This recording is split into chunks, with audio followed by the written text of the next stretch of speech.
Hello friends, அஸ்ஸலாமு அலைக்கும். இன்றைக்கி நம்ம வெஜிடபிள் பிரியாணி ரெசிபி எப்படி செய்யன்றதை இந்த வீடியோவில் பார்த்து தெரிஞ்சுக்கலாம். அதுக்கு மறக்காமல் என் சேனலை சப்ஸ்கிரைப் பண்ணுங்கள், பெல் ஐக்கானையும் கிளிக் பண்ணிக்கோங்க. நம்ம வெஜிடபிள் பிரியாணிக்கு தேவையான அளவுக்கு வெங்காயம், தக்காளி, கேரட்டு, பீன்ஸு, உருளைக்கிழங்கு எல்லாம் எடுத்து வச்சுருக்கோம். அதுக்கப்புறமேட்டுக்கா புதினா, கொத்தமல்லி, பச்சை மிளகாய் அதையும் எடுத்து வச்சுக்கோங்க. ஒரு பாத்திரத்தில் 2 டேபிள் ஸ்பூன் அளவுக்கு நெய் ஆட் பண்ணிவிட்டு தேவையான அளவுக்கு எண்ணெயும் சேர்த்துக்கோங்க. எண்ணெய் நல்லா சூடு ஏறினதுக்கப்புறம் நம்ம எடுத்து வச்சிருந்த வெங்காயத்தை போட்டு அதை நல்லா ப்ரௌன் கலர் ஆகிற அளவுக்கு முருக விட்டுக்கோங்க. அது முருகிறதுக்கு தேவையான அளவுக்கு உப்பு போட்டுக்கோங்க. நல்லா வதக்கிக்கோங்க, அடி பிடிக்காத அளவுக்கு. நம்ம இப்போ வெஜிடபிள் பிரியாணிக்கு பீஃப் ஈரல் கிரேவி தான் நம்ம சைட் டிஷ்ஷாக செஞ்சுருக்கோம். வெங்காயம் நல்லா ப்ரௌன் கலர் ஆகினதுக்கப்புறம் 2 டேபிள் ஸ்பூன் அளவுக்கு ஜிஞ்சர் கார்லிக் பேஸ்ட் போட்டு அது பச்சை வாசனை போகிற அளவுக்கு நல்லா வதக்கி எடுத்துக்கோங்க.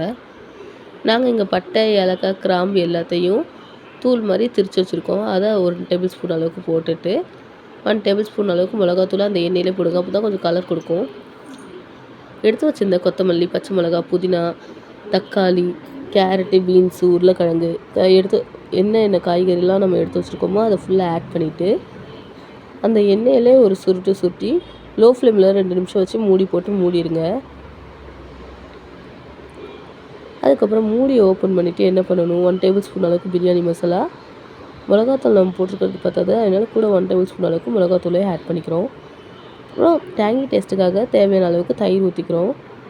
தயிர் ஊற்றி நல்லா கிளறி விட்டதுக்கப்புறம் நம்ம மூடி போட்டு மூடிடணும் 2 மினிட்ஸ் லோ ஃப்ளேமில் வச்சுட்டு. அதுக்கப்புறம் நம்ம 1 கப் அளவுக்கு அரிசி எடுத்துருக்கோம். அந்த எந்த கப்பில் அரிசி எடுத்தோமோ அந்த கப்புக்கு 2 கப் அளவுக்கு தண்ணி ஊற்றிக்கோங்க. தண்ணி ஊற்றிட்டு அந்த தண்ணிக்கு தேவையான அளவுக்கு உப்பையும் போட்டுக்கோங்க.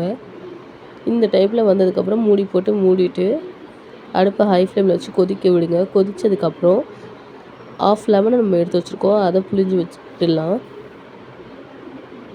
அதுக்கப்புறம் ஊற வச்சிருந்த அரிசியை எடுத்து நம்ம அதில் ஆட் பண்ணிக்க வேண்டியதான்.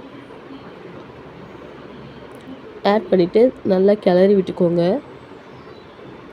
அதுக்கப்புறம் மூடியை ஓப்பன் பண்ணி பாருங்கள், இந்த பதத்துக்கு வந்துடும். வீட்டு அரிசியில் நாங்கள் செஞ்சதுனால லோ ஃப்ளேமில் 2 மினிட்ஸ் திரும்ப கொஞ்சம் நேரம் வச்சுட்டு தண்ணி நல்லா சுண்டுனதுக்கப்புறம் இந்த அளவுக்கு தண்ணி நல்லா சுண்டுனதுக்கப்புறம் அதை ஷேப் பண்ணி விட்டுட்டு அதுக்கப்புறம் மூடி போட்டு மூடி நம்ம தம் போட்டுடலாம்.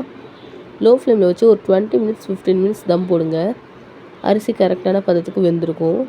பிரியாணி அரிசி, பாஸ்மதி அரிசியில் கூட செய்யலாம் நம்ம இது. இப்போ தம் போட்டு முடிச்சோடனே நம்மளோட வெஜிடபிள் பிரியாணி ரெடி ஆகிடுச்சு. அதுக்கு பீஃப் ஈரல் கிரேவி இப்போ நம்ம சர்வ் பண்ணி சாப்பிட்லாம். வெஜிடபிள் பிரியாணிக்கு நாங்கள் சைட் டிஷ் என்னென்னா பீஃப் ஈரல் கிரேவியும் ஆனியன் ரைத்தாவும் பண்ணியிருந்தோம். இந்த ரெசிபி நீங்கள் வீட்டில் ட்ரை பண்ணி பார்த்துட்டு எப்படி இருக்குன்னு கமெண்ட் பண்ணுங்கள். தேங்க்யூ ஃப்ரெண்ட்ஸ், அஸ்ஸலாமு அலைக்கும்.